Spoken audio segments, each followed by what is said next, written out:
যেদিন থেকে মোমো তৈরির এই সিক্রেট রেসিপিটা জানতে পেরেছি সেদিন থেকে মোমো আর আমি বাইরে থেকে কিনে খাই না। মোমোর পারফেক্ট ডো থেকে শুরু করে মোমো কিভাবে মাসের পর মাস সংরক্ষণ করা যায় এবং তার পাশাপাশি রেস্টুরেন্ট গুলোতে কি সসটা ব্যবহার করে যার কারণে মোমোর টেস্ট হাজার গুণ বেড়ে যায়, সব প্রশ্নের উত্তর আজকে আমার ভিডিওতে পেয়ে যাবেন ইনশাআল্লাহ।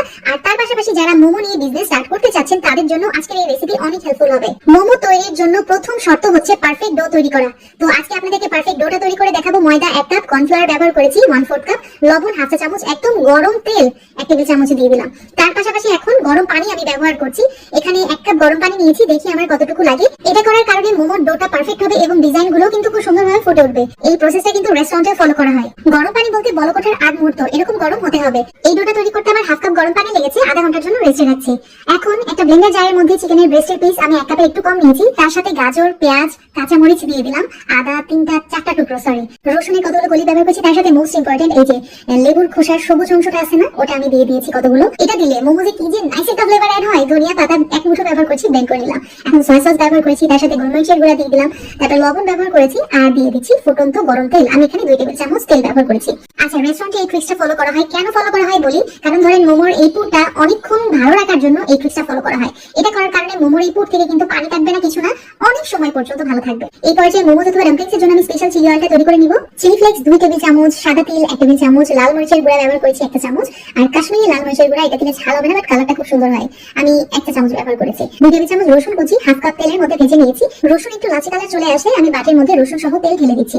এই চিলি অয়েলটা কিন্তু যে কোনো চাইনিজ খাবারে আপনারা ব্যবহার করতে পারেন। তো এই চিলি অয়েলটা দিয়ে আজকে আমি আপনাদের মোমোর জন্য স্পেশাল সসটা তৈরি করে দেখাচ্ছি। সয়া সস 1 টেবিল চামচ, টমেটো সস 1 টেবিল চামচ, লেবুর রস 2 চা চামচ, তার সাথে মধু ব্যবহার করেছি 1 চামচ, আরো লাগছে আমার পানি। এখানে আমি 2 চা চামচ পানি ব্যবহার করেছি। আর এই যে চিলি অয়েলটা বানিয়ে নিলাম না, এখান থেকে আমি 2 টেবিল চামচ চিলি অয়েল দিয়ে দিলাম। এখন যেটা করবো, সবকিছু একত্রে খুব ভালোভাবে মিক্স করে নিলেই তৈরি হয়ে যাবে আমাদের স্পেশাল মোমোর জন্য স্পেশাল সস, ডিপিং সস, যেটা রেস্টুরেন্টেও ব্যবহার করা হয়। আমার ডো কিন্তু খুব সুন্দরভাবে সেট হয়ে গেছে। এখন আমি এখান থেকে মোমোজ বানিয়ে নিব। সবার লাস্টে কিন্তু মোমোজ বানাতে হবে, তা না হলে আপনি যদি মোমোজ বানিয়ে সস বানাতে যান তাহলে মোমোজ গুলো কিন্তু ঠান্ডা হয়ে যাবে, সেক্ষেত্রে খেতে মজা লাগবে না। এই জন্য মোমোজ গুলো লাস্টে বানানোর চেষ্টা করবেন, তাহলে গরম গরম মোমোজ সসের সাথে ডিপ করে খেতে বেশি মজা লাগে। তো দেখতে পাচ্ছেন পাতলা রুটি বানিয়ে নিয়েছি। পাতলা বলতে একদম পাতলা কিন্তু না, ঠিক আছে, আমরা যেরকম রুটি খাই না সেরকম ফুলতে থাকলেই হয়েছে। এখন কেটে রাখা ছোট একটা রুটি হাতে নিয়ে নিলাম। আমি এভাবে মাঝখানে একটা চাপ দিয়ে বন্ধ করে দিলাম মুখ। দুই পাশে যে অংশটা খোলা রয়েছে এখন শাড়ির মতো করে ভাঁজ দিয়ে নিলেই হয়ে যাবে। তো সেম ভাবে আমি আরেক পাশেও ভাঁজ দিয়ে নিচ্ছি। তো বুঝতে পারছেন এটা কতটা ইজি। এখন একটু চাপ দিয়ে মুখটা সিল করে দিবেন, ব্যাস আমাদের মোমো কিন্তু একদমই রেডি। মোমো এভাবে সবগুলো তৈরি করে নিয়েছি। এখন মোস্ট ইম্পর্টেন্ট স্টেপ, সেটা হচ্ছে ফ্রোজেন করা। ছড়ানো প্লেটে প্রথমে একটু ময়দা ডাস্ট করে নিয়ে তারপরে এভাবে পলি দিয়ে মুড়িয়ে নেবেন, অথবা প্লাস্টিকের বক্সেও রেখে দিতে পারেন। এভাবে যদি আপনি ডিপ ফ্রিজে রাখেন ইনশাআল্লাহ 3 মাসের মতো ভালো থাকবে। তারপর যখন খেতে মন চাইবে ডিপ ফ্রিজ থেকে বের করে প্যানের মধ্যে সামান্য একটু তেল দিয়ে তারপরে আপনি 1 কাপ পানি দিয়ে এভাবে ঢাকনা দিয়ে স্টিম করে নিতে পারেন। এখন মিডিয়াম হিটে এটা জাল করে নিয়েছি 10 মিনিট। তো 10 মিনিট পর খেয়াল করবেন পানিটা কিন্তু অনেকখানি কমে গেছে। আমাদের মোমোটাও কিন্তু প্রায় 90% কুক হয়ে গেছে। এখন মোমোসগুলো একটু উল্টিয়ে দিচ্ছি, আবারও এভাবে আমি 5 মিনিটের মতো কুক করে নিয়েছি।